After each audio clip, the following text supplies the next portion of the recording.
As notícias às 4 na Rádio Observador com o Miguel Cordeiro. Miguel, começamos este jornal das 4 com esse incidente em França, em Nice, um tiroteio que causou 2 mortos e 3 feridos. Uma notícia de última hora, avançada pela emissora francesa BFM TV e confirmada pela autarquia de Alpes-Maritimes, em Nice, através de uma publicação na rede social X. Connosco o jornalista do Observador, Martim Madeira. Martim, o que mais se sabe sobre este ataque? De acordo com as autoridades francesas, por volta das 3h45 da tarde locais, 2h45 da tarde em Portugal, foram disparados tiros de um carro com 2 suspeitos no bairro de Moulins, em Nice, mais especificamente na praça de Amélie. Para já, desconhece o paradeiro da viatura e dos suspeitos. Os jornais franceses indicam que, imediatamente depois do tiroteio, os suspeitos fugiram e ainda estão em fuga. A autarquia de Alpes-Maritimes, em Nice, indica que todas as escolas no bairro estão fechadas, em regime de confinamento. Diz também que a polícia e os serviços de emergência já estão no local e pedem para os locais, da cidade francesa de Nice evitarem a zona do tiroteio. Por agora, os motivos do tiroteio são desconhecidos. Continuaremos já a atualizar esta informação aqui na Rádio Observador ao longo desta tarde. Registro de 2 mortos depois de um tiroteio em Nice. E o homem acusado do tiroteio no jantar da Associação de Correspondentes da Casa Branca declarou-se hoje inocente. Notícia da agência de notícias norte-americana Associated Press. Cole Thomas Allen, o homem que invadiu o jantar em Washington, armado com pistolas e facas, disse na audiência do tribunal que está inocente das acusações de ter tentado matar o Presidente dos Estados Unidos da América, bem como de ter tentado matar a administração de Donald Trump, de ter disparado uma espingarda contra um agente dos serviços que tentou impedir o ataque. O arguido não falou durante a audiência, foi um dos advogados de Cole Thomas Allen que apresentou esta declaração de inocência. A análise preliminar feita ao antavírus em circulação no cruzeiro Ondius descarta a possibilidade de mutações. Os resultados preliminares apontam para um elevado nível geral de semelhança genética entre as amostras recolhidas, o que indica que o surto teve origem num único evento ou num número muito limitado de eventos de transmissão. As conclusões resultam da sequenciação do vírus a partir das amostras recolhidas aos infectados e fazem parte de um estudo publicado hoje no blog especializado Virological. Confirma-se também que a estirpe responsável pelo surto no cruzeiro é a estirpe Andes, a mais contagiosa. E Miguel, o capitão deste navio, deixou hoje uma mensagem nas redes sociais. Através de um vídeo publicado pela operadora do cruzeiro nas redes sociais, o capitão Jan Dobrogovski agradece o apoio tanto dos passageiros como da tripulação, fala em circunstâncias difíceis, e recorda as vítimas mortais provocadas pelo surto. Até ao momento, de acordo com a Organização Mundial de Saúde, há 8 casos confirmados por infecção de antavírus, 2 suspeitos, 3 mortes. A operação de repatriamento dos passageiros do Ondius chega esta tarde ao fim, com um voo com destino aos Países Baixos.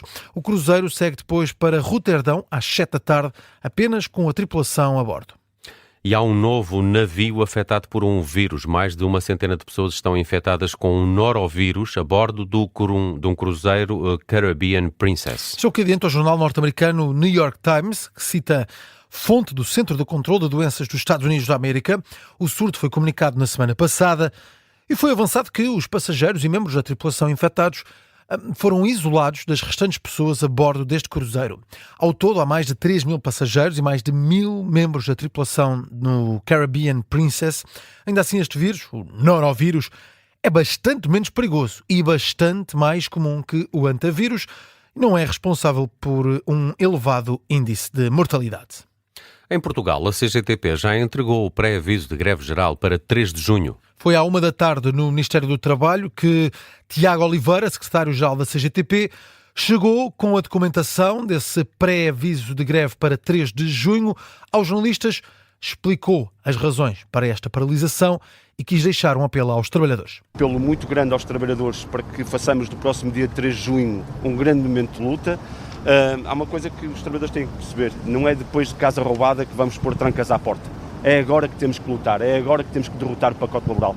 De parte do mundo do trabalho há uma rejeição total. Estes 9 meses provaram isso, há uma rejeição enorme da parte dos trabalhadores relativamente ao pacote laboral. Mas nós sabemos o governo que temos e por isso é preciso derrotar o pacote laboral. E quando dizemos que é preciso derrotar o pacote laboral, é com a luta, é com aquele percurso que nós temos feito de entrega, de acreditar, de certeza que vamos conseguir fazê-lo. Isso é com a greve geral do próximo dia 3 de junho. Tiago Oliveira, no Ministério do Trabalho, a ministra preferiu não comentar esta greve geral agendada para 3 de junho.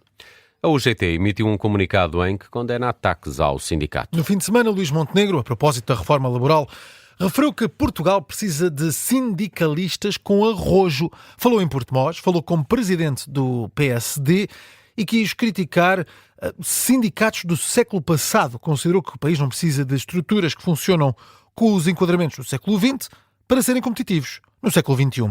Em comunicado, a UGT não refere Montenegro, mas deixa uma espécie de resposta, faz um apelo à valorização da concertação social, condena ataques sem respeito pelas diferenças, esta é a expressão utilizada, e recorda também a UGT que este fórum, a concertação social, que reúne governo e parceiros sociais, não se esgota na negociação da lei laboral.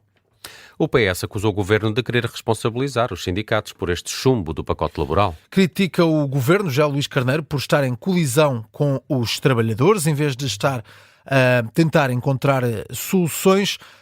São críticas ao governo deixadas hoje por José Luís Carneiro em Oliveira do Hospital. Como acontece em tudo, procura sacudir a água do capote. Para onde é que está a tentar sacudir a água do capote agora? Para as associações representativas dos trabalhadores, para os sindicatos. Isso é inaceitável e é incompreensível. E agora que chegou à Assembleia da República, o PS vai dar o seu contributo? Não, ainda não chegou nada. Críticas de José Luís Carneiro, diz que o governo está a sacudir água do capote. 4 polícias em prisão preventiva, 2 suspensos de funções e 8 em liberdade. São estas as medidas de coação dos agentes detidos no âmbito do caso de tortura em algumas esquadras de Lisboa. As decisões foram divulgadas ao final desta manhã. 4 agentes ficam em prisão preventiva, mas o advogado, um dos advogados que representa estes agentes, diz que vai recorrer, diz que é uma situação a prazo e refere que os agentes devem passar em breve para prisão domiciliária se verificarem as condições necessárias. À saída do tribunal, esse advogado anunciou que vai recorrer, mas por agora 4 dos 14 agentes detidos ficam em prisão preventiva. Vamos ainda a outras notícias em destaque nesta tarde. José Pedro Aguiar Branco vai apresentar um voto de pesar pela morte de Carlos Brito. Apesar de ter sido braço direito de Álvaro Cunhal e um dos operacionais com maiores responsabilidades no PCP, Carlos Brito mereceu apenas uma nota de pesar de 28 palavras por parte do Partido Comunista Português e, a pedido dos jornalistas, como fez questão de referir o PCP. Agora, o Presidente da Assembleia da República apresentou um voto de pesar que vai ser votado na sexta-feira, em que destaca o legado de combate político. Este voto, apresentado por Aguiar Branco, deve agora integrar um outro que já tinha sido apresentado pelo Bloco de Esquerda. 2 movimentos de ativistas apelaram para o governo português proteger a flotilha Global Summit para a faixa de Gaza. Nessa flotilha estão 2 médicos portugueses. O apelo surge no momento em que a flotilha está reagrupada ao largo da Turquia. Não foi interceptada por Israel. Os portugueses Beatriz Bartilotti e Gonçalo Dias estão no navio Tenaz, que não foi interceptado pelo exército israelita. No desporto, Pizzi anuncia ao final da carreira, aos 36 anos, vai terminar já no próximo fim de semana, na última jornada do campeonato. O último jogo vai ser ao serviço do Estoril, frente ao Benfica, na última jornada do campeonato. O Liverpool vai criar um memorial permanente para homenagear Diogo Jota e o irmão André Silva, que morreram há praticamente um ano num acidente de automóvel. Vai ser construída uma estátua com o nome Forever 20, numa alusão ao número da camisola que o jogador utilizava no clube inglês. Vai ser colocada na Avenida 97, junto ao estádio, onde está, neste momento, o atual memorial aos 2 futebolistas portugueses. Para fechar, Nelson, sei que ainda é cedo, mas já tens algum plano para o dia 12 de agosto? Pelas minhas contas estarei de férias, se tudo correr bem. Olha, um conselho de amigo.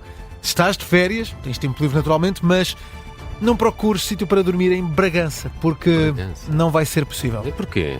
Os alojamentos estão todos esgotados devido ao eclipse solar, que acontece nesse dia, 12 de agosto, e vai ser totalmente visível em Bragança. Durante cerca de 26 segundos, o sol vai ficar, podemos dizer, fora de serviço, o dia transforma-se em noite. No Nordeste transmontano vai ser possível ver tudo em excelentes condições.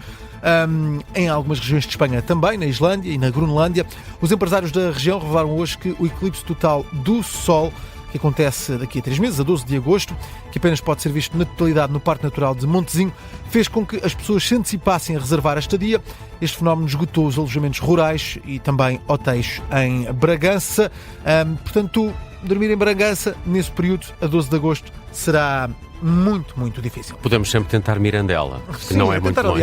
Tentar ali à volta e depois ir lá ver o eclipse. Um eclipse a 12 de agosto que vai ser particularmente visível na região de Bragança e que já está a esgotar alojamentos. Notícia de fecho no Jornal das 4.